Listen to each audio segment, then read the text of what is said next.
رسول کا تشریف فرما جملہ علماء کرام السلام علیکم ورحمۃ اللہ وبرکاتہ۔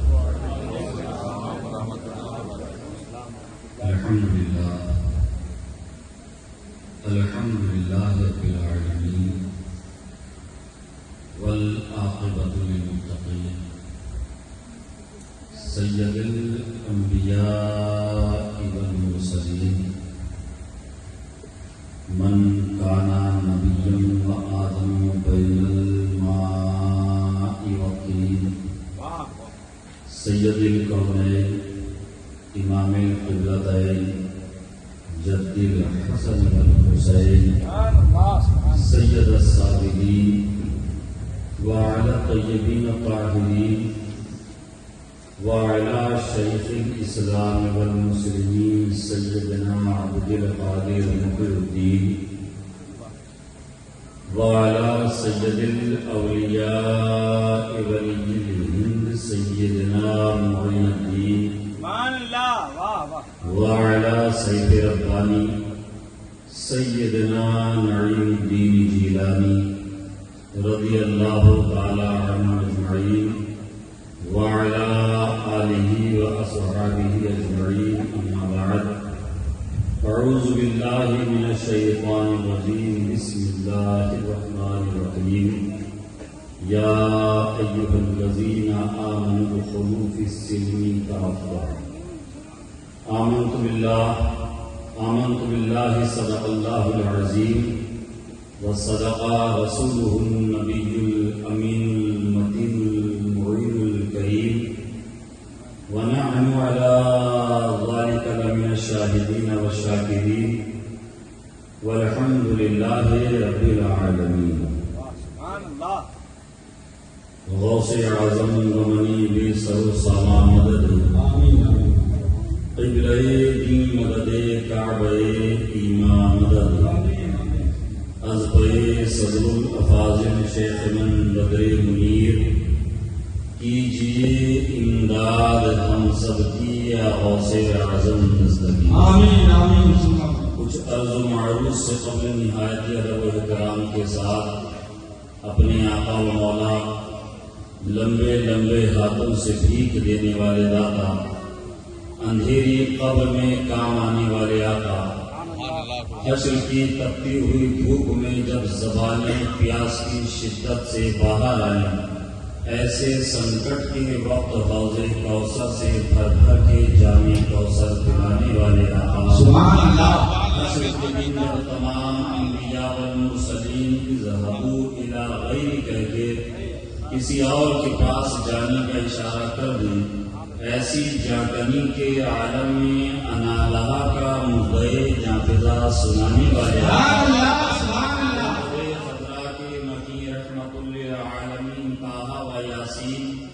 ساقی مدینہ مشک و عمر سے زیادہ معطر ہے جن کا پسینہ روحی فضا جناب احمد مجتبی محمد مصطفیٰ مجتبی مرتضیٰ صلی اللہ تعالی علیہ وسلم کی بارگاہ بے کس پناہ میں بارگاہ گوہربار میں بارگاہ علی وقار میں درودوں کی ڈالی محبت کی تھالی میں سجا کر پیش کریں پڑھیں بابا دربند درود صلی اللہ سیدنا و سیدنا حبیبنا نبینا مولانا محمد بارک وسلم صلاۃ و سلام علیہ صلی اللہ علیہ وسلم۔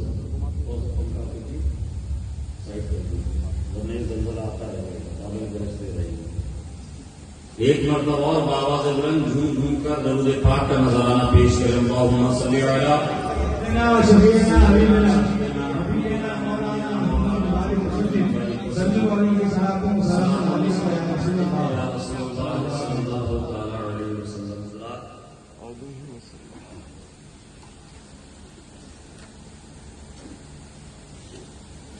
بڑی محنتیں بڑی مشقتیں برداشت کرتے ہوئے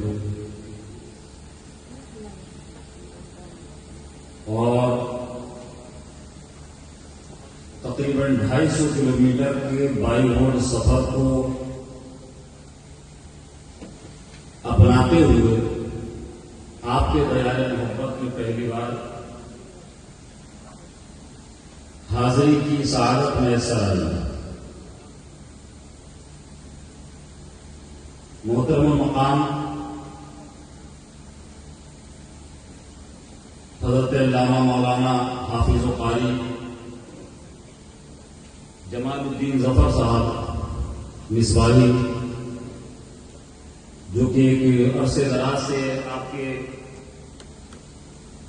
دیار محبت میں خدمت دین و تبلیغ و اشاعت مسلک اہل سنت کر رہے ہیں، ان کی دعوت محبت پر حاضر آیا۔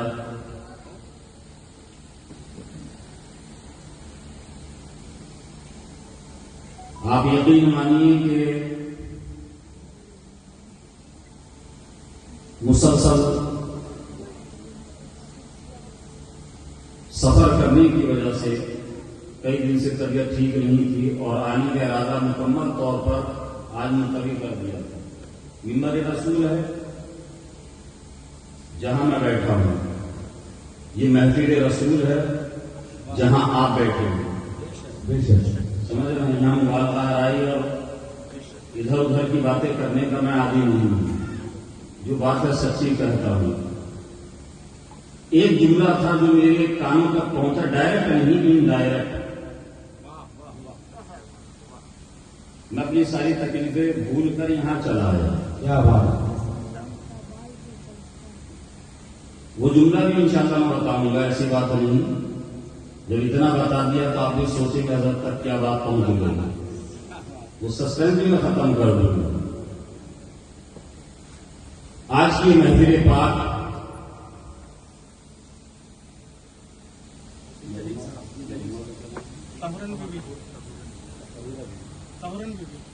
مرحومہ مقبورہ طہورن بی بی کے چہلم کے موقع پر اس محفل پاک کا انعقاد ہوا، جس میں ہم اور آپ حاضری کی سعادتیں حاصل کر رہے ہیں، برکتیں حاصل کر رہے ہیں، اور رحمتوں کے سائے میں ہم اور آپ بیٹھے ہوئے ہیں۔ سبحان اللہ۔ اللہ تبارک و تعالیٰ کی بارگاہ میں دعا ہے کہ مولا اپنے حبیب اور آل حبیب کے صدقہ پاک مرحومہ مقبورہ کی قبر پہ رحمت اللہ کی بارش عطا فرمائے۔ آمین آمین ثم آمین۔ کروٹ کروٹ مولا جنت عطا فرمائے، اور اپنے حبیب پاک صلی اللہ تعالیٰ علیہ وسلم کے جلووں سے قبر کو منور و مجلہ فرمائے۔ آمین۔ اہل خانہ کو مولا صبر جمیل عطا فرمائے۔ آمین آمین یا رب العالمین۔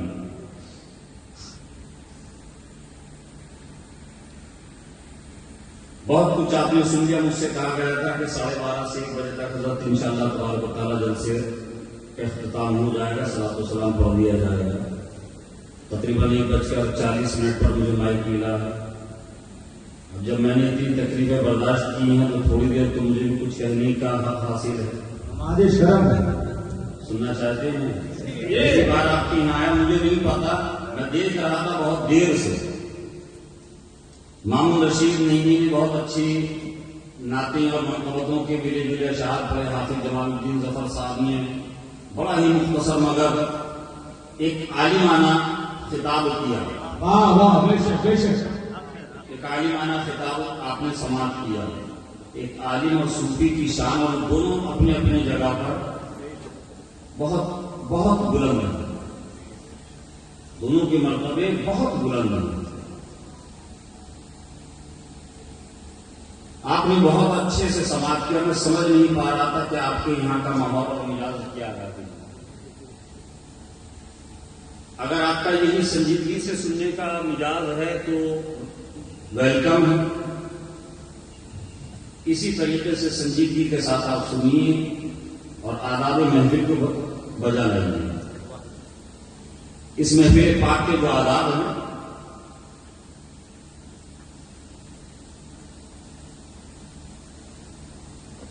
سرکار اعلیٰ حضرت امام اہل سنت امام احمد رضا خان فاضل بریلوی رحمۃ اللہ علیہ فرماتے ہیں نعمتیں بانٹتا جس سمت کو ذیشان گیا، سبحان اللہ، واہ واہ واہ، نعمتیں بانٹتا جس سمت وہ ذیشان گیا،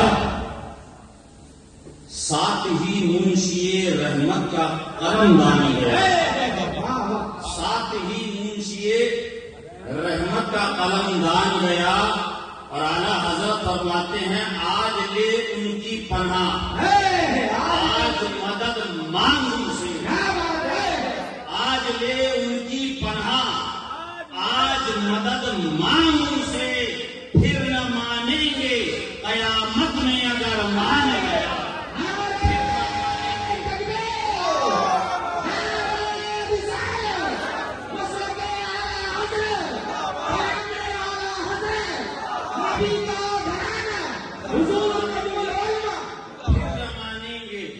قیامت میں اگر مان گیا۔ اور اعلیٰ حضرت اپنا عقیدہ، اپنا نظریہ ہم تک ایسے پہنچا رہے ہیں، کہیے سبحان اللہ۔ اعلیٰ حضرت فرماتے ہیں انہیں جانا،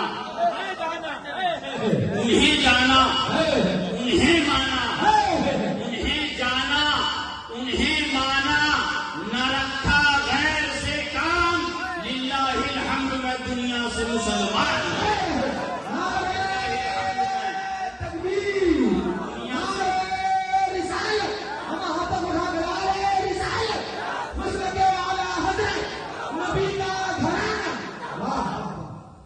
الحمد میں دنیا سے مسلمان گیا۔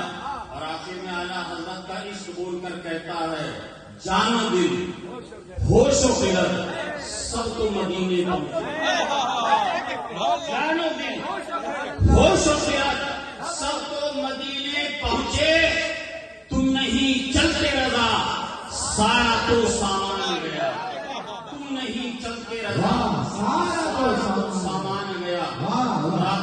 یہ اعلیٰ حضرت کا وہ عشق ہے کہ الحمدللہ ان علماء کرام کی دعاؤں کا سہارا لیتے ہوئے اگر ان مصروں پر، ان اشعار پر میں تبصرہ کرنے بیٹھ جاؤں تو 3-4 گھنٹے کیوں ہی بتا سکتا ہوں، لیکن یہاں پر اتنا وقت نہیں ہے، بہت اختصار کے ساتھ اعلیٰ حضرت نے فرمایا کہ انہیں جانا، انہیں مانا، نہ رکھا غیر سے کام۔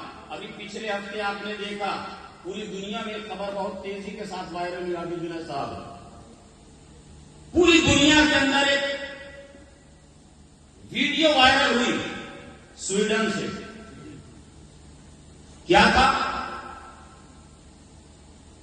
ایک بدکار، ایک بدبخت انسان قرآن پاک کی بے حرمتی، اس کی توہین کرتا ہوا نظر آیا۔ حکومت نے اس کو اس کی پرمیشن بھی دے دی، کہا یہ کہ بھائی یہ آزادی رائے کا معاملہ ہے، ہر انسان کو اپنا مت، اپنا ادھیکار ظاہر کرنے کی اجازت ہے۔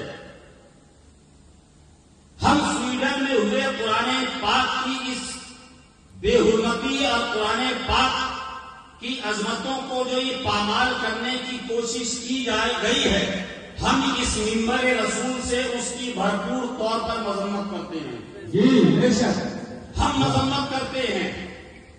اور یاد رکھیے گا مسلمانوں، گھاٹ شیرہ کے غیور مسلمانوں، مذمت کرنے کا طریقہ صرف روڈوں پر نکل جانا نہیں ہوتا ہے، بے شک بے شک، روڈوں پر اتر کر ہنگامہ آرائیاں کرنا نہیں ہوتا ہے۔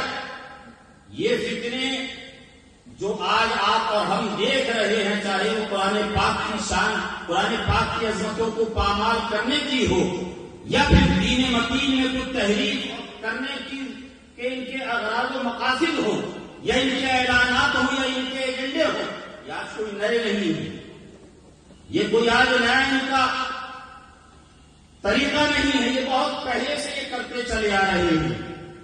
مگر افسوس کہ ہم نے آج صرف اس کو دیکھا، ہم نے سوچا کہ صرف روڈ پر اتر جانے سے، نعرے تکبیر اور نعرے رسالت سڑکوں پر اتر کر بلند کرنے سے ہم ان لوگوں کی آوازوں کو دبا سکتے ہیں یا ان ظالموں کی تحریکوں کو تنظیموں کی کمر کو توڑ سکتے ہیں. اے مسلمانوں، اس طریقے سے آپ کبھی کامیاب نہیں ہو سکتے. اس طریقے سے آپ صبح قیامت تک کامیاب نہیں ہو سکتے. اس لیے کہ درس قرآن اگر تم نے نہ بھلایا ہوتا، درس قرآن اگر تم نے نہ بھلایا ہوتا، یہ زمانہ نہ زمانے نے دکھایا ہوتا، یہ زمانہ نہ زمانے نے دکھایا ہوتا. آپ سوچتے ہیں کہ ان لوگوں کی سازشوں کو ہم نعرے تکبیر اور احتجاج اور 100 200 1000 10,000 کا ایک اجتماع دکھا کر روک دیں گے؟ آپ اس میں کامیاب نہیں ہو سکتے. اگر ان کو روکنا ہے تو اس کا ایک واحد طریقہ وہی ہے جو ہمارے اسلاف نے ہمیں بتایا تھا. وہی آج میں آپ کو اس منبر رسول سے بتا رہا ہوں. آپ خود بھی قرآن پاک کی تلاوت کیجیے اور اپنے بچوں کو بھی قرآن سکھائیے. اپنے بچوں کو بھی قرآن سکھائیے. اس لیے کہ یہ صرف کھوکھلے نعرے آپ کو نہیں بچا پائیں گے. قرآن کا آج سے 100 سال پہلے ستیہ پرکاش نامی پنڈت نے حافظ جی اعتراض کیا تھا. اٹھائیے تاریخ کو مطالعہ کیجیے، حقائق حق کا مطالعہ کیجیے. حضور صلی اللہ فاضل سیدی مرشدی جدی رضی اللہ تعالیٰ عنہ اس کے مقابلے کے لیے تشریف لے گئے. مناظرہ چل رہا ہے، مناظرہ ہو رہا ہے. حضور صلی اللہ فاضل نے بہت دلائل اس کو دیے، قرآن سے دلائل دیے، عقلی دلائل دیے، مگر وہ ماننے کو تیار نہیں کہ نہیں، تمہارا قرآن بلند عظمت والا نہیں ہے. تمہارا قرآن جو ہے، تمہاری کتاب جو ہے، جسے مذہبی کتاب کہتے ہو، یہ دنیا کی سروشریشٹھ کتاب نہیں ہے بلکہ ہماری مذہبی کتاب ہے. وہ گفتگو کر رہا ہے. حضور صلی اللہ فاضل نے کافی دیر کوشش کری اس کو سمجھانے کی، اس کو راضی کرنے کی، مگر وہ پنڈت تھا کسی طور پر راضی نہ ہوا. اچانک وہ گفتگو کر رہا تھا. حضور صلی اللہ فاضل رحمۃ اللہ علیہ آگے تشریف لائے ہیں. جہاں درمیان میں میز کے اوپر بہت ساری کتابیں رکھی ہوئی تھی. وید بھی تھے، رامائن بھی تھے، قرآن بھی تھے، قرآن شریف کا نسخہ بھی وہاں موجود تھا. حضور صلی اللہ فاضل رحمۃ اللہ علیہ نے قرآن عظیم کے نسخے کو اٹھایا، نیچے کر دیا اور اس کے وید گیتا کو اٹھا کر اوپر کر دیا. وہ کہتا ہے جب اس نے یہ منظر دیکھا، مولانا نعیم الدین صاحب نے گیتا کو اوپر کر دیا ہے، قرآن کو نیچے کر کے کھڑا ہو کر کہتا ہے اے لوگوں دیکھو ہماری کتاب حق ہے. یہ بات مولانا بھی مانتے ہیں. اگر مولانا یہ بات نہیں مانتے تو قرآن کو نیچے نہیں کرتے، گیتا کو اوپر نہیں اٹھاتے. دیکھو تمہارے سامنے مولانا نے ابھی عمل کیا ہے. تھوڑی دیر کے لیے، چند لمحوں کے لیے مسلمان سچے میں آ گئے. مولانا نے یہ کیا کر دیا، صدر اللہ فاضل نے یہ کیا کر دیا، اس کو یہ موقع فراہم کر دیا. مگر قربان جائیے اس شیر خدا کے لاڈلے سیدنا صدر اللہ فاضل رحمۃ اللہ علیہ خود کے اوپر فوراً کھڑے ہو جاتے ہیں. پنڈت جی ذرا سانس لیجیے، سانس لیجیے. آپ کس خوش فہمی مبتلا ہیں، آپ کس خوش فہمی میں مبتلا ہو رہے ہیں. آپ کو اوور کانفیڈنس ہو گیا ہے. آپ کو کس نے کہہ دیا کہ میں آپ کی کتاب کو حق مانتا ہوں، آپ کی کتاب کو سچا مانتا ہوں، اور معاذ اللہ سرکار معاذ اللہ میں قرآن کو حق اور سچا نہیں مانتا. کہا کہ مولانا ابھی آپ نے اپنی کتاب اٹھا کر ہماری گیتا کے نیچے کر دی ہے، اور اس سے بڑی دلیل کیا ہے، ہماری گیتا کو آپ نے اوپر کیا ہے، اپنی کتاب کو اس کے نیچے کیا ہے. یعنی کہ اول نمبر پہ سب سے سروشریشٹھ جو کتاب ہے وہ گیتا ہے. اس کے بعد آپ کے قرآن کا نمبر آتا ہے. حضور صلی اللہ فاضل فرماتے ہیں پنڈت جی ہوش سے ناخن لیجیے. آپ جانتے ہیں میں نے یہ گیتا کو اوپر کیوں کیا ہے، قرآن کو اس کے نیچے کیوں کیا ہے. اے مسلمانوں، صدر اللہ فاضل کا جواب ملاحظہ کرو اور یاد رکھنا، اپنے بزرگوں کی تاریخ کا مطالعہ کرتے رہنا. اگر اپنے عقیدے کی حفاظت چاہتے ہو، اپنے ایمان کی حفاظت چاہتے ہو، حضور صلی اللہ فاضل رحمۃ اللہ علیہ فرماتے ہیں اے پنڈت جی تم کیا سمجھتے ہو، میں نے گیتا کو اٹھا کر اوپر کر دیا تو اس کا مطلب تمہاری کتاب کو میں نے حق مان لیا. ارے سنو، جب تم مجھ سے مکالمہ کر رہے تھے، جب تم مجھ سے بحث کر رہے تھے، جب تم مجھ سے گفتگو کر رہے تھے، دوران گفتگو تمہاری منہ کے اندر سے دھوپ کے چھینٹے، لعاب کے ذرات، لعاب کے قطرے ہوا میں اڑ رہے تھے. وہ تمہارا سامنے تھا، میں نے دیکھا کہ تمہارے ناپاک منہ سے نکلا ہوا ناپاک لعاب میرے رب کے کلام کے اوپر گرے، میرے رب کے کلام کے اوپر اس کے چند قطرے آئے، مجھ سے یہ گوارا نہ ہوا، میں نے اس کو قرآن کو نیچے کر دیا اور گیتا کو اس لیے اوپر کر دیا جتنا تھوکنا ہے۔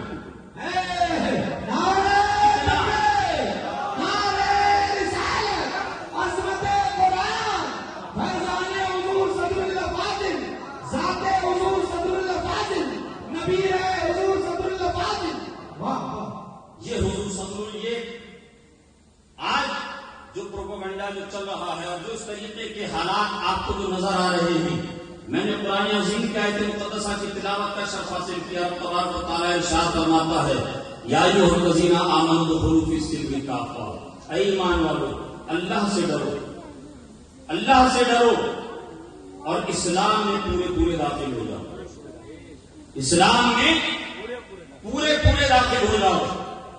آپ کے ذہن میں یہ سوال آ رہا ہوگا کہ حضرت منبر رسول پر موجود ہیں، علماء کرام کا جمع غفیر ہے، حضرت خود آیت کریمہ کی تلاوت کر رہے ہیں، اس کا مطلب بھی خود بیان کر رہے ہیں، مفہوم بھی خود بیان کر رہے ہیں، ترجمہ بھی خود ہی کر رہے ہیں کہ رب تبارک و تعالیٰ فرما رہا ہے اے ایمان والو اسلام میں پورے داخل ہو جاؤ۔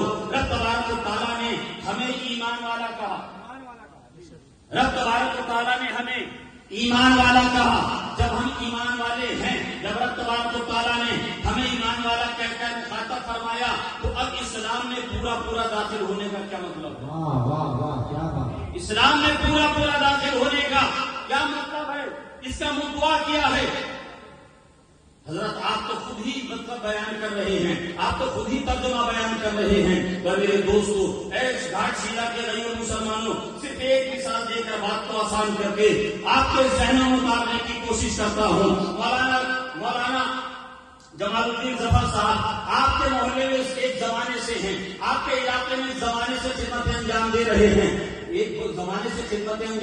ہیں، مولانا جمال الدین ظفر صاحب اپنے حجرے میں پہنچے، حجرے سے ایک برتن لے کر آئے، ایک باؤل لے کر آئے، ایک پیالہ لے کر آئے، پیالہ لانے کے بعد مولانا جمال الدین ظفر صاحب نے اس کے اندر اسٹیج پر سے پانی کی بوتل کو لیا ہے، پانی اس کے اندر داخل کر دیا، جیب سے مولانا جمال الدین ظفر صاحب نے چند سکے نکالے، اپنے دیش کی کرنسی کو نکالا، چند کوئن کو نکالا، اس پانی میں داخل کر کے پورے مجمع سے مخاطب ہو کر فرمایا اے لوگوں بتاؤ اس باؤل کے اندر کیا ہے؟ پورے مجمع نے کہا کہ حضرت آپ ابھی ہمارے سامنے باؤل لے کر آئے ہیں، باؤل کے اندر ہمارے سامنے پانی ڈالا ہے، پانی کے اندر ہمارے سامنے سکے ڈالے ہیں، ہمارے ملک کی کرنسی کو ڈالا ہے، کوئن کو ڈالا ہے، حضرت آپ ہم سے مطالبہ کر رہے ہیں۔ ایک چھوٹا بچہ سامنے سے اٹھتا ہے، آگے آتا ہے، کہا کہ حضرت تھوڑا نیچے کیجیے، میں بھی دیکھنا چاہتا ہوں۔ مولانا جمال الدین ظفر صاحب نے وہ باؤل، وہ برتن پانی کا نیچے کیا، اس بچے کی نگاہوں کے سامنے جو ہی آیا،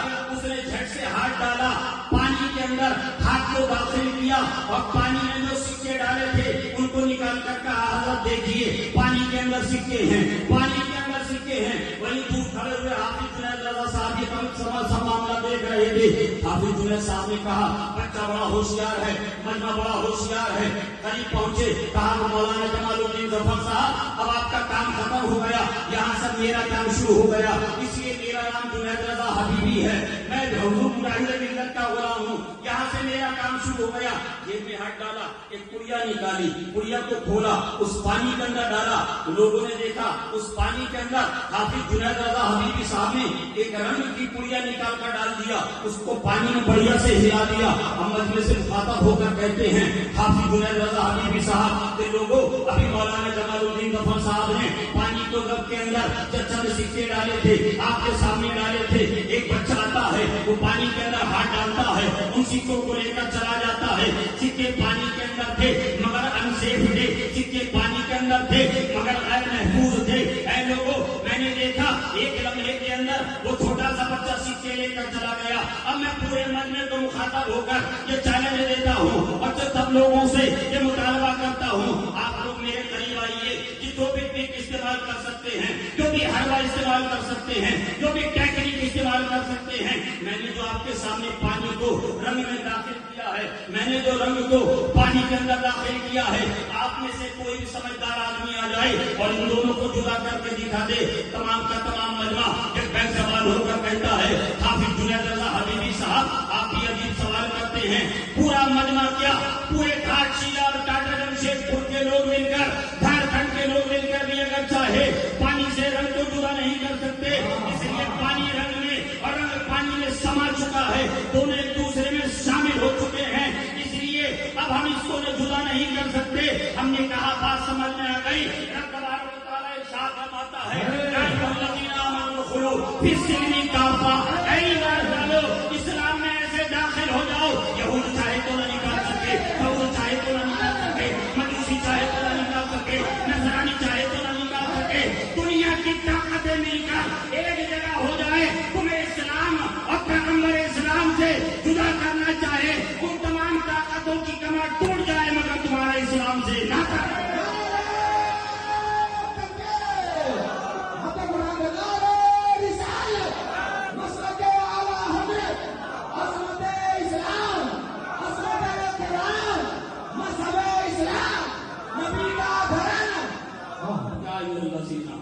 درس قرآن اگر تم نے نہ بھلایا ہوتا یہ زمانہ نہ زمانے نے دکھایا ہوتا اے مسلمانوں چاہتے ہو ترقی ہو جائے چاہتے ہو یہ تنزلی کا دور ختم ہو جائے اپنے گھر کے اندر اسلامی ماحول پیدا کرو اپنے سماج کے اپنے گھر کے اندر اسلامی نظام لے کر آؤ پیغمبر اعظم صلی اللہ تعالیٰ علیہ وسلم کے بتائے ہوئے اصول اور طریقے کے مطابق اپنی زندگی تم بھی گزارو اپنے بال بچوں کو بھی کہو کہ اس طریقے سے ہمیں اپنی زندگی گزارنی ہے تاکہ دیکھنے والا کہے کہ جب غلام ایسے ہیں تو ان کے آقا کی شان کیا ہوگی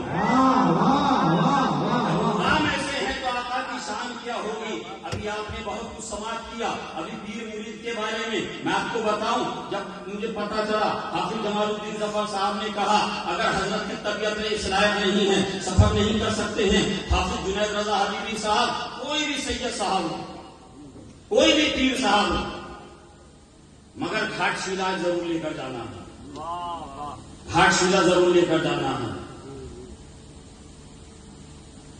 میں نے جب یہ سنا حضرت سیدنا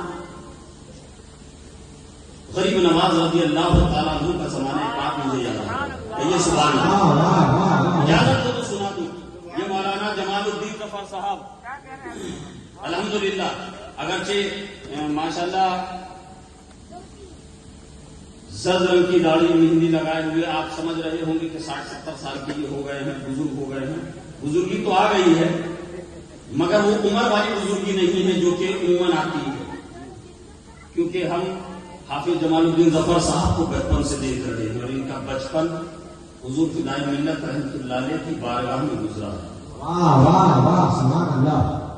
جن کو حضور فدائے ملت رحمۃ اللہ علیہ کے تبرکات نوش کرنے کے بعد میسر آئے ہیں بہت لمبی تفصیل ہے اختصار کے ساتھ میں سمجھ لیجیے کہ یہ مولانا جمال الدین ظفر صاحب جو خانقاہ میں جن کا بچپن گزرا جن کا لڑکپن خانقاہ میں گزرا جوانی اور جوانی کے بعد کی منزلیں بھی جو خانقاہی صحبت میں الحمدللہ گزر رہی ہیں مولانا جمال الدین ظفر صاحب نے جب یہ کہا اور مجھے اس بارے میں علم ہوا اپنی طبیعت کی پرواہ کیے بغیر اس لیے کہ ہم اور آپ اچھی طریقے سے جانتے ہیں زمانے میں مرید کم ہے پیر زیادہ ایک دور تھا جب لوگ نکلتے تھے بزرگ ہمارے اسلاف جب گزرتے تھے تو 90 لاکھ لوگ کلمہ پڑھ لیتے تھے 90 لاکھ لوگ کلمہ پڑھ لیتے تھے حضور صدر الافاضل رحمۃ اللہ علیہ نے تو کتنے لوگوں کو کلمہ پڑھایا کہ جب ان کو مسلمان کیا کاشی نگری بنارس آج بھی بطور یادگار جو ان کے سروں سے چٹیاں کاٹی گئی تھی وہ بھی آج بھی موجود ہے اور میں آپ کو بتاؤں میں نے دیکھا جب ہم چھوٹے تھے مراد آباد میں جس وقت قیام تھا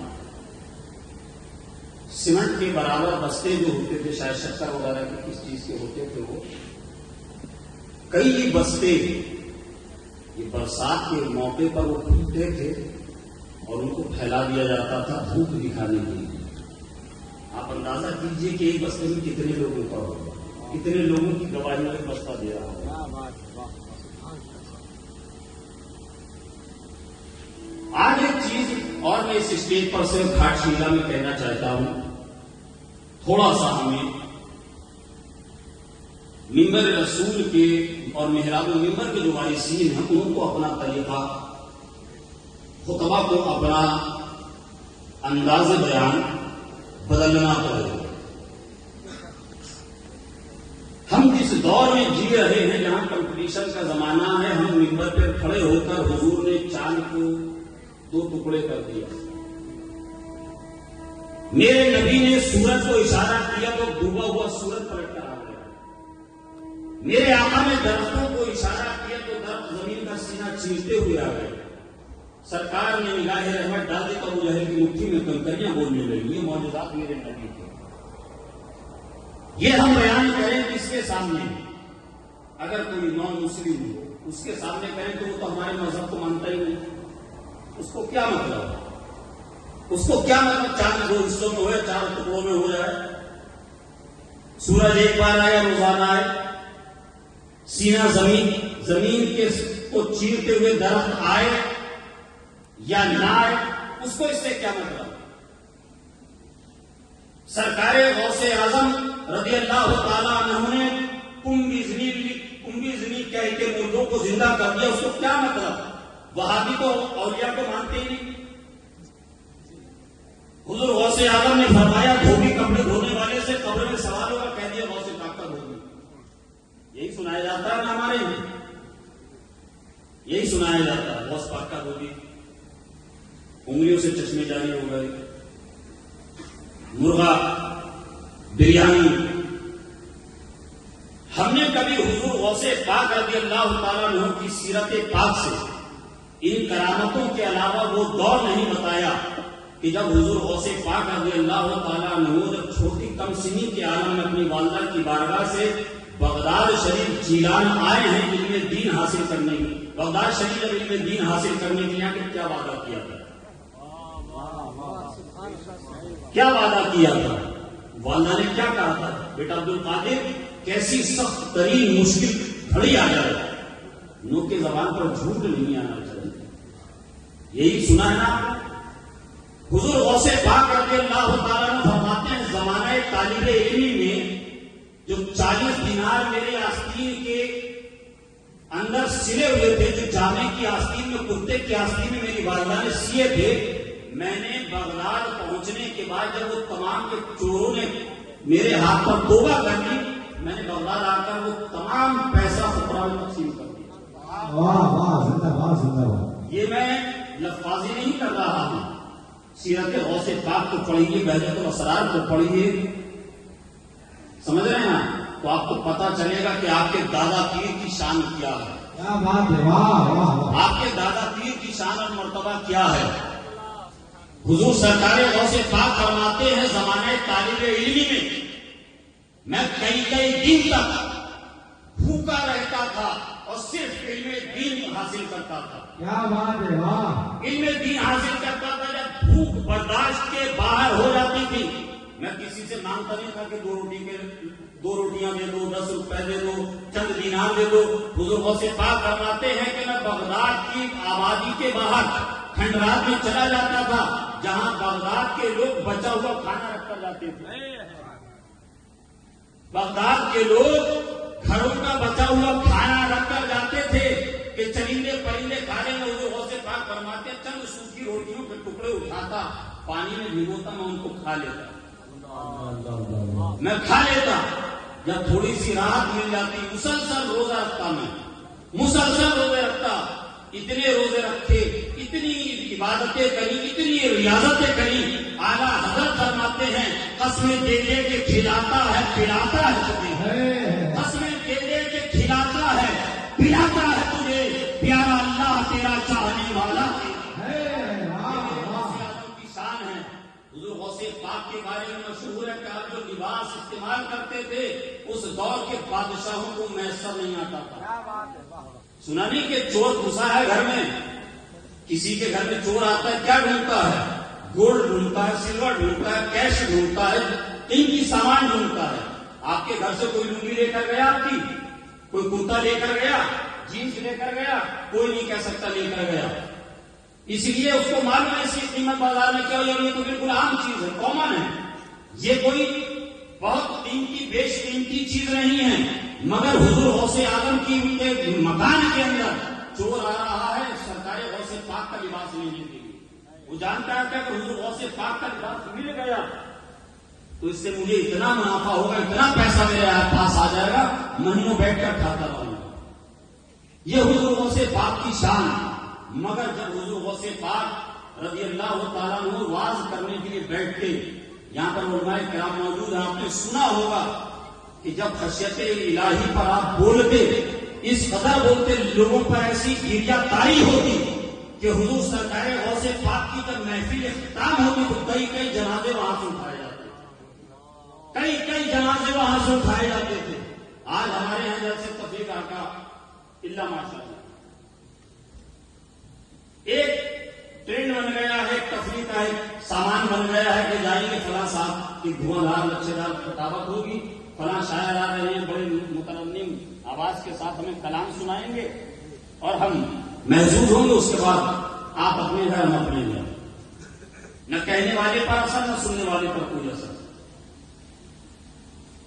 حافظ جمال الدین ظفر صاحب نے بتایا، حافظ جنید رضا حبیبی صاحب نے بتایا کہ میرے پردادا رحمت اللہ علیہ کا نام حضور صدر الافاضل علامہ سید نعیم الدین مراد آباد ہے۔ میرا تعلق صرف خانقاہ سے نہیں ہے، میں صرف خانقاہ کی نمائندگی نہیں کرتا ہوں، میرا تعلق اور میرے گھر کے اندر کا جو ماحول ہے خانقاہ پلس درس گاہ، خانقاہ کے ساتھ درس گاہ کا ایک نظام اور ایک ضابطہ الحمدللہ اس خاندان کے اندر ہے۔ میں آپ کو ایک سبق پڑھا کر جا رہا ہوں، جو سنانا تو سن لیا آپ نے، اب ایک سبق سن پاؤ لیجیے۔ جب میں حافظ جلسے گاہ میں آ رہا تھا، بہت سارے لوگ مسافہ کر رہے تھے، ان کی محبتیں، اللہ ان کی محبتوں پر ان کو جزا عطا فرمائے۔ مگر میں نے چلتے چلتے بہت تیزی کے ساتھ لوگوں کے ہاتھوں کو دیکھا، کسی کے ہاتھ میں 2 انگوٹھیاں ہیں، کسی کے ہاتھ میں رنگ ہیں پیتل کے، کانسے کے۔ اب چونکہ میں نام نہیں جانتا، چہرے سے واقف نہیں ہوں، چونکہ ہاتھ میرے آ گیا، میں نے دیکھا۔ یاد رکھیے گا سرکار اعلیٰ حضرت فتاوی رضویہ شریف میں حدیث پاک نقل کرتے ہیں، بیان کرتے ہیں کہ رسول پاک صلی اللہ تعالی علیہ وسلم نے مرد کے لیے 4.5 ماشا چاندی کی مقدار کا حکم دیا ہے۔ انگوٹھی جو پہلے 4.5 ماشا یعنی کہ 4 گرام، یوں سمجھ لیجیے آپ، 4 گرام کی ایک انگوٹھی خالص چاندی کی، ایک پتھر ایک نگ کی، 2-4 نگ۔ اور یہ جو سونا ہے چاندی ہے یہ عورتوں کا زیور ہے، سونا چاندی کے علاوہ عورت کے لیے بھی جائز نہیں ہے کہ ان کا استعمال کرے، جو آج کل آرٹیفیشل جیولری بازار میں مل رہی ہے۔ اللہ آپ کو توفیق دے، آپ اپنے گھر میں اپنی بہن کو، اپنی بیٹی کو، اپنی بیوی کو، اپنی والدہ کو سونا پہنائیے، خوب پہنائیے، اللہ اتنی کمائی میں آپ کی برکتیں دے۔ آمین تو کہہ دیجیے۔ میں نے لیا نہیں ہے کہ آپ نے جمال الدین ظفر صاحب کے مدرسے میں آپ کو دینا ہے، میں آپ کو دعا دے رہا ہوں۔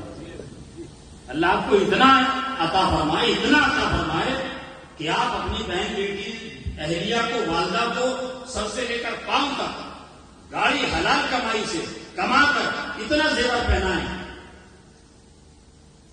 کہ اس کے سارے آرزو اور سارے ارمان اس کے نکل جائیں۔ یاد رکھیے گا جب اتنا زیور آپ پہنائیں گے تو اس پر زکات بھی آپ کا واجب ہوگی، پھر وہ مدرسے کا بھی آپ کو خیال انشاءاللہ رکھنا پڑے گا۔ تو اس لیے چاندی کے علاوہ جو کوئی پہن رہے ہیں، بریسلیٹ ہو گلے میں اور وہ کڑے ہاتھ میں جو آج کل چل رہے ہیں نوجوان جو پہنتے ہیں، میرے عزیزوں یہ سب پہننا حرام ہے۔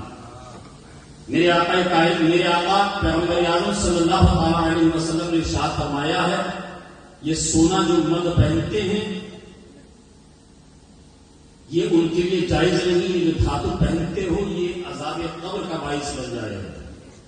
اگر پہنتے ہیں چپکے سے اللہ اور اس کے رسول کو گواہ بنا کر دل میں ابھی یہی کی یہی اتار کر پھینک دیجیے۔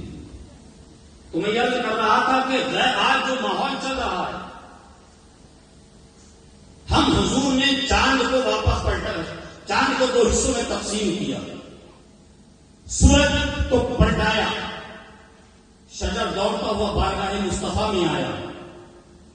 ہم یہ معجزات سرکار کے اپنی قوم کو سناتے ہیں، اور وہی جب دوسرے لوگ جو غیر نان مسلم سنتے ہیں تو جو مانتے نہیں تو کیا مانیں گے؟ ہم نے کبھی حضور کے اخلاق کریمانہ کے بارے میں لوگوں کو نہیں بتایا۔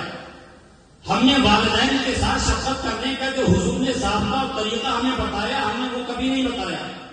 ہم بتانے کی کوشش نہیں کرتے سوائے چند لوگوں کے لیے ماشاءاللہ، وہ بھی سال 2 سال میں کبھی ایسی نوبت آ جاتی ہے۔ ہم نے کبھی یہ نہیں بتایا کہ حضور نے جس زمانے میں جس دور میں اعلان نبوت فرمایا ہے اس کو دور جہالت کہا جاتا ہے، جہاں بیٹیوں کو اپنے لیے باعث فخر نہیں بلکہ باعث ذلت تصور کیا جاتا تھا۔ سرکار نے اس دور میں حضرت سیدہ طیبہ طاہرہ فاطمہ زہرا رضی اللہ تعالیٰ عنہا کے لیے فرمایا کہ میری بیٹی فاطمہ میرا جگر کا ٹکڑا ہے۔ یہ سبحان اللہ، جس دور میں بیٹیوں کو زندہ دفنایا جا رہا ہے، حضور اس زمانے کے لوگوں کے سامنے یہ بیان کر رہے ہیں جس کے گھر میں ایک بیٹی پیدا ہوئی، جس نے ایک بیٹی کی پرورش کری، جس نے ایک بیٹی کی کفالت کری، کل کو وہ جنت میں جائے گا، وہ جنت میں جائے گا۔ جس نے 3 کی کری وہ جنت میں جائے گا۔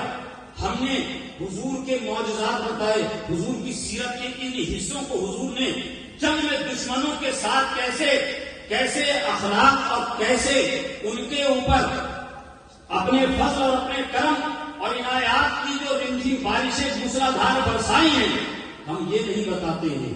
ہم یہ بتائیں گے جب دوسرے سنیں گے تو ان کے دلوں میں دین اسلام اور بانی پیغمبر اعظم صلی اللہ علیہ وسلم کی محبت اترے گی۔ سرکار کی بارگاہ میں ایک صحابی آئے ہیں جن کا نام حضرت سعصع رضی اللہ تعالیٰ عنہ تشریف لائے۔ حضرت سعصع سرکار کی بارگاہ میں تشریف لانے کے بعد کلمہ پڑھ لیا، مسلمان ہو گئے۔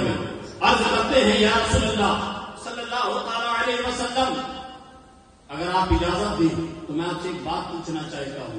یا رسول اللہ، میں آپ سے ایک بات دریافت کرنا چاہتا ہوں۔ آقا ارشاد فرماتے ہیں سعصع کیا بات ہے، کیا پوچھنا چاہتے ہو؟ حضرت سعصع فرماتے ہیں یا رسول اللہ، ہم نے جو زمانے جاہلیت میں، ہم نے جو حالت کفر میں گناہ کیے، آپ کی بارگاہ میں ہم نے توبہ کر لی، اس سے رب تبارک و تعالیٰ نے ہمیں معافی عطا کر دی۔ یا رسول اللہ، جو ہم نے اس زمانے میں جو نیکیاں کی ہیں، کہ پروردگار عالم ہمیں ان نیکیوں پر بھی اجر عطا فرمائے گا، ان نیکیوں پر بھی اجر عطا فرمائے گا۔ میرے آقا ارشاد فرماتے ہیں اے سعصع کیا بات ہے، ذرا کھل کر بات کرو، ذرا بات کی وضاحت کرو۔ حضرت سعصع فرماتے ہیں یا رسول اللہ، یا حبیب اللہ صلی اللہ تعالیٰ علیہ وسلم، زمانے جاہلیت میں میرے پاس 3 اونٹ تھے، میرے پاس 3 اونٹ تھے، میرے 2 اونٹ میرے گھر سے رسی کو توڑ کر بھاگ گئے۔ میں ان کی تلاش میں نکلا، اپنی وادی میں اپنے علاقے میں ڈھونڈا، بستی میں تلاش کیا، مجھے وہ اونٹ نظر نہیں آئے۔ میں اس تیسرے اونٹ کو لے کر اس پر سوار ہو کر وادی سے باہر نکلا۔ وادی سے باہر جانے کے بعد مجھے ایک چھوٹا سا ٹیلا نظر آیا، ٹیلے کو عبور کیا۔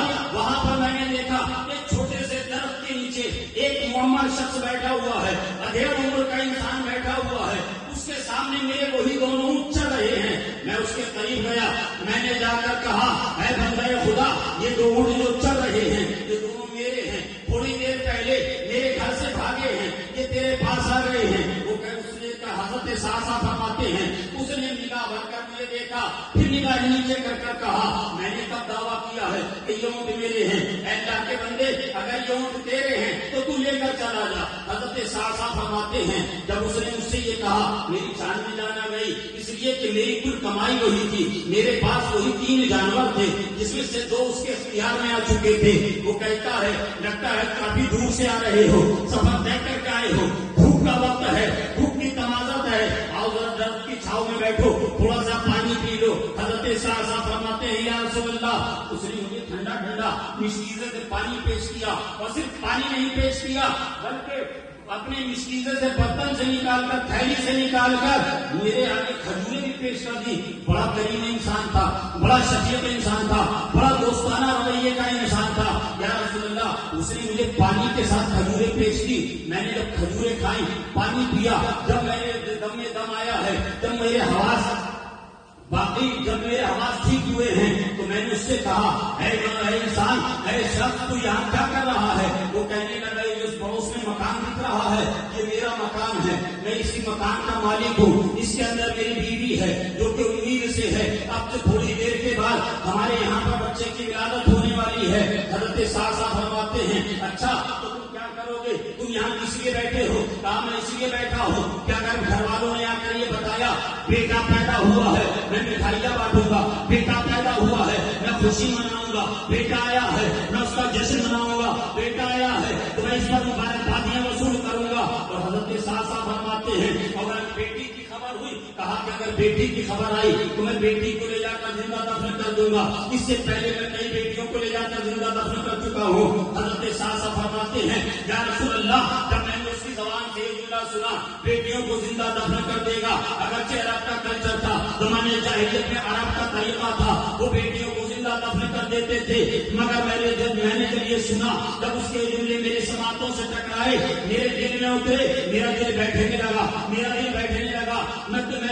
وہیں پر بیٹھا رہا، اس کے پاس انتظار میں بیٹھا رہا کہ اندر سے کیا خبر آتی ہے. یا رسول اللہ، تھوڑی دیر کے بعد ایک بچے کے رونے کی آواز آتی ہے، وہ کھڑا ہوتا ہے، دروازے کے قریب جاتا ہے اور پوچھتا ہے گھر کی مستورات سے بتاؤ تو کیا ہوا، بتاؤ تو کیا ہوا. اندر سے جواب آتا ہے کہ بیٹی آئی ہے، گھر میں بیٹی پیدا ہوئی ہے. حضرت ساسا فرماتے ہیں جو تھوڑی دیر پہلے اس کے چہرے کے اوپر ایک ہلکی سی مسکان آئی تھی، اب وہ غیظ و غضب میں بدل گیا چہرہ. جس کے چہرے پر اطمینان تھا اب وہ غصے سے لال ہونے لگا چہرہ. میں اس کے چہرے کو دیکھ رہا تھا، میں نے دیکھا ایک کپڑے میں لپیٹ کر گھر کی مستورات نے اس بچی کو دیا ہے. ابھی تھوڑی دیر پہلے اس دنیا میں وہ بچی آئی ہے، بڑی بھولی صورت کی تھی یا رسول اللہ، بڑی پیاری صورت کی بچی تھی. میں نے اس کو ایک نگاہ بھر کر دیکھا، میں نے پوچھا تو کیا کرے گا؟ کہا کیا کروں گا، میں اس کو لے جاؤں گا، وادی کے باہر لے جا کر دفن کر دوں گا. حضرت ساسا فرماتے ہیں پہلے میں یہ سوچ رہا تھا کہ شاید اس سے صرف یہی کہہ رہا ہے کہ اس پر عمل نہیں کرے گا،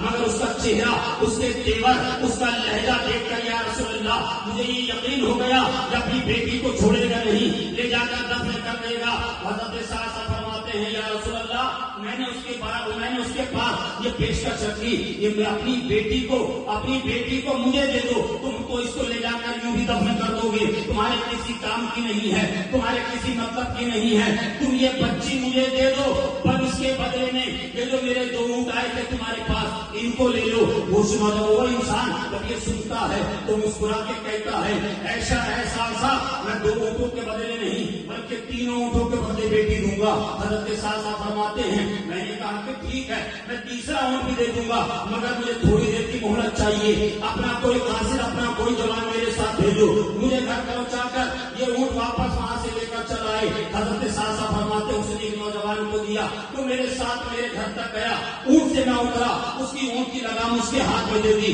نکیل اس کے ہاتھ میں پکڑا دی، وہ تیسرا اونٹ لے کر بھی چلا گیا. یا رسول اللہ، میں اس بچی کو گھر پر لایا، اپنی کنیز کو دیا، اس سے کہا اس بچی کے بہت اچھے طریقے سے دیکھ بھال کرنی ہے، اس کی پرورش کرنی ہے، کسی قسم کی کمی نہیں ہونی چاہیے. حضرت ساسا فرماتے ہیں یا رسول اللہ، ابھی چند ہی دن گزرے تھے اس بچی کو آئے ہوئے، مجھے اس بچی سے ایسا لگاؤ ہو گیا، بغیر اس کو دیکھے مجھے چین نہ ملے، بغیر اس کو دیکھے مجھے قرار نہ آئے، بغیر اس کو دیکھے میری آنکھوں کو ٹھنڈک نہ ملے. یا رسول اللہ، اب مجھے بیٹی سے اتنا لگاؤ ہو گیا اور مجھے ایسی لالچ آ گئی، اب میں بستی کے باہر نکل جاتا اور تلاش کرتا کون سا قبیلہ ہے جن کے یہاں بچی پیدا ہو اور وہ زندہ دفن کر دیتے ہو.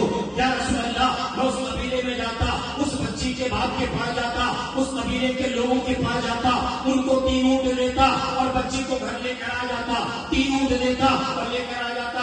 اب تو یا رسول اللہ یہ میرا وظیفہ ہو گیا ہے، یا رسول اللہ یہ میرا طریقہ ہو گیا ہے. یا رسول اللہ، آج میرے آنگن میں 360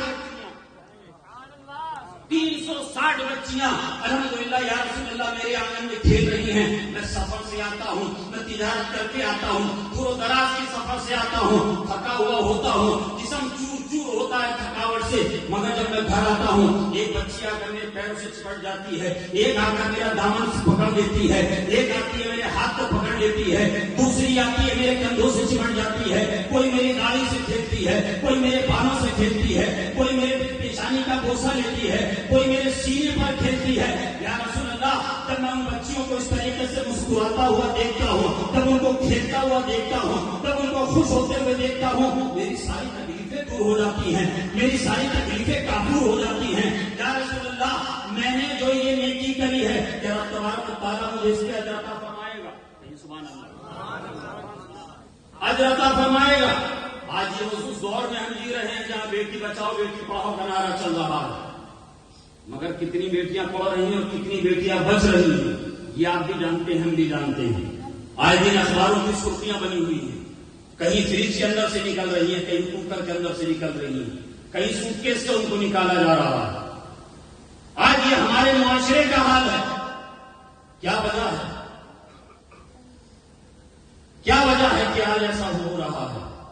اس کی سب سے بڑی وجہ ان کی منظم تحریکوں کی کاوشیں نہیں ہیں، ان کی منظم تحریکوں اور تنظیموں کی کاوشیں نہیں ہیں، بلکہ یہ ہماری اور آپ کی کوتاہی ہے کہ ہم نے اپنے بچوں کو دین کی تعلیم نہیں دی۔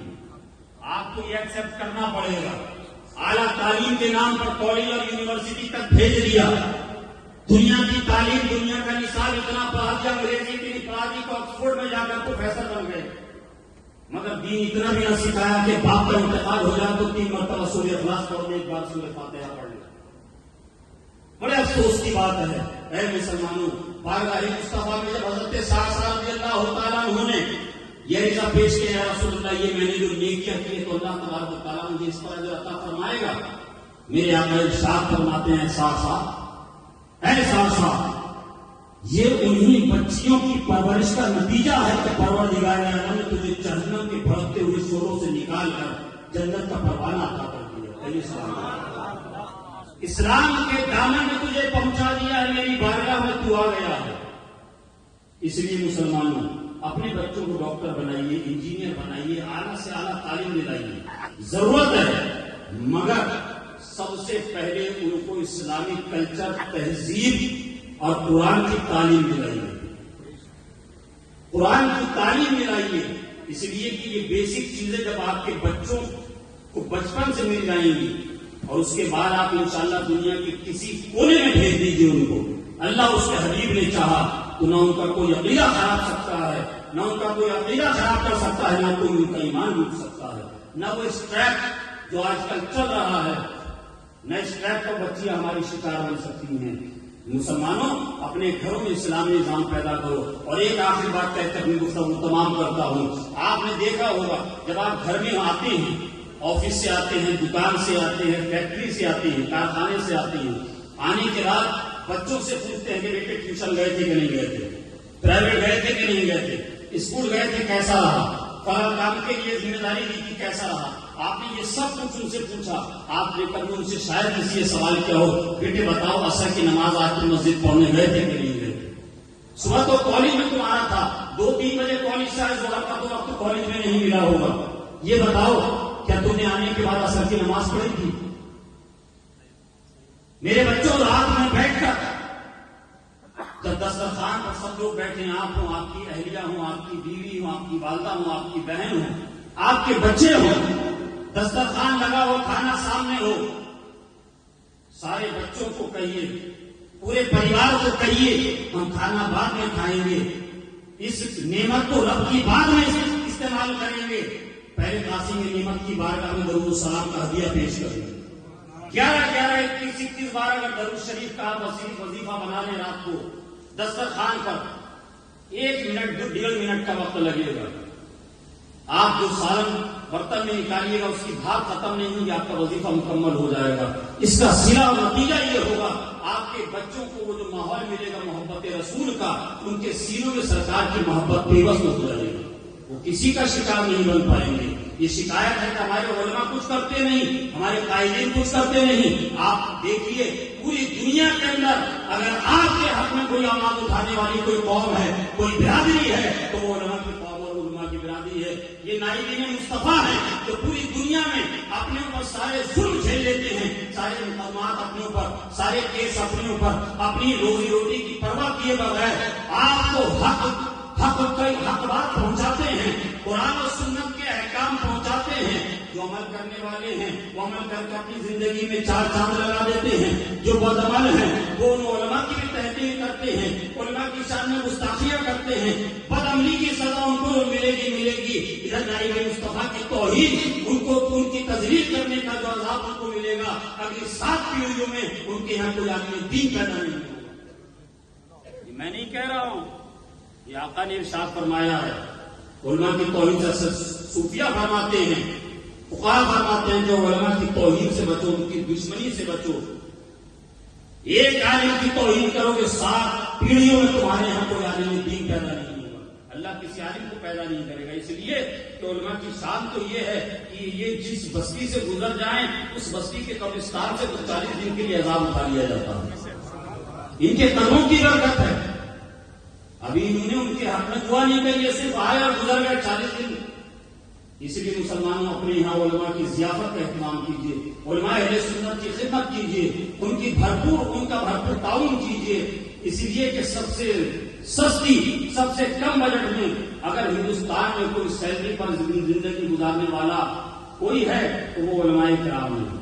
6,000 7,000 8,000 روپیہ مزدور سے بھی کم تنخواہیں علماء کرام کی ہیں۔ پھر یہ کہتے ہیں آج مغرب میں 3 رکعت کی جگہ دوسری رکعت میں امام صاحب نے سلام پھیر دیا، امام صاحب کی توجہ نہیں ہے، امام صاحب کا لگتا ہے کہ یہاں سے اب رزق اٹھ گیا۔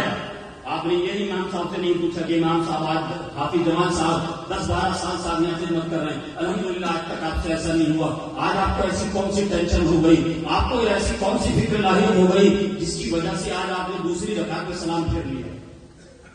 یقیناً ان کو کوئی ٹینشن ہوئی ہوگی، گھر سے کوئی کال آئی ہوگی، گھر سے کوئی فرمائش آئی ہوگی، انہوں نے سوچا ہوگا میری تنخواہ تو بڑی مختصر سی ہے، میں بچوں کی کفالت بھی کروں، اپنی بھی ضرورت زندگی کو دیکھوں، ان کی تعلیم و تربیت پر بھی خرچ کروں، اوپر سے یہ نئی نئی فرمائشیں، وہ ممکن ہے خطا ہو جاتی ہے۔ اللہ تبارک و تعالیٰ ہمیں اور آپ کو کہنے سے زیادہ عمل کی توفیق عطا فرمائے، آمین۔ استغفر اللہ ربی من کل ذنب و اتوب الیہ، وآخر دعوانا ان الحمد للہ رب العالمین۔